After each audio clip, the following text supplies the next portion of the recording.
How to delete Robinhood account. Hello everybody and welcome back to our channel. So let's get started without any further ado.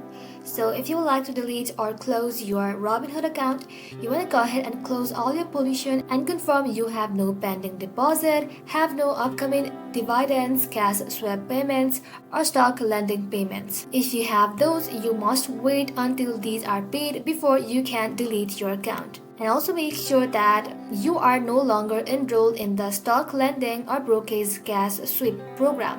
And make sure you have no skipped or outstanding roundup orders. And after you have done that, you want to go ahead and simply select account and then simply tap on the menu.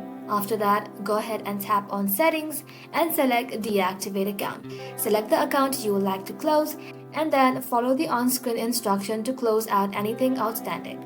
After that, you want to go ahead and simply confirm you have zero balance and then confirm the deactivation request.